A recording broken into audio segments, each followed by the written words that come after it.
Senator Neil O'Donnell. Leader, I want to raise again, and I've raised it consistently during my time in the last Senate, the case of Emma DeSouza, which will be familiar to many members of the House. Without going into the whole complexities of the case and trying to put it as succinctly as I can, essentially Emma was brought to court by the British Home Office for asserting her Good Friday Agreement right to identify and be accepted as an Irish citizen for the purposes of ensuring her husband, Jake, a US citizen, could reside here with her in Ireland, but obviously at their home in Belfast. Now, we have right across this House expressed political support for Emma.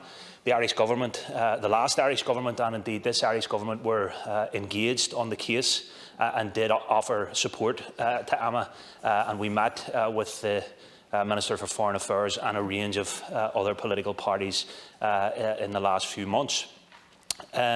We also agreed, although we never got to debate it, but certainly there was cross-party support in the last Senate for a motion supporting Emma and Jake, and crucially their campaign, because as I have said very often, Emma's stand and Jake's stand was a stand for all of us. It was a stand for our rights and our entitlements as citizens, but at the core of it was the protections and the rights and entitlements afforded to us under the Good Friday Agreement. So Emma's case is so crucial and so important, particularly in the context of the debate we've been having over the last while and the assault on elements of the Good Friday Agreement by the British Government. Here was a very stark example of where the British Government knowingly failed to implement domestic law and codify in domestic law the rights of citizens in the North to identify and be accepted as Irish citizens. Now, in the course of Emma's court case and her campaign, she has now faced with a bill, an initial legal cost bill of £36,000 at the upper tier tribunal. The British Government appealed that upper tier tribunal result, rather cynically if you ask me, and she was then burdened with an additional legal cost of £45,000.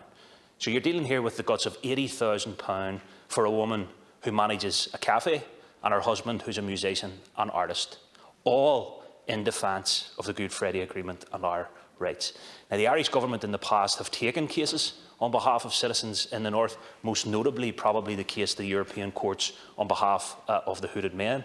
The monies that Emma and Jake are raising currently are all coming from crowdfunding online. So I think in the context of the Shared Island Unit, the context of what's happening to the Good Friday Agreement at the moment, the leader had promised, not you, acting leader, to be fair, but the leader had promised statements in this House in the autumn around the Shared Island Unit. I think it's a crucial time for that. But most importantly, I think if we can agree, and I'll finish on this, Cahirlock, if we can agree to support a cross-party motion supporting Emma and Jake, then I will be engaged in other groups, and I hope to have their support, that we write to the Taoiseach and the Minister for Foreign Affairs to see how they can practically now help Emma and Jake lift some of this burden from themselves. Thank you. On behalf of the Labour Group, Senator Moyne.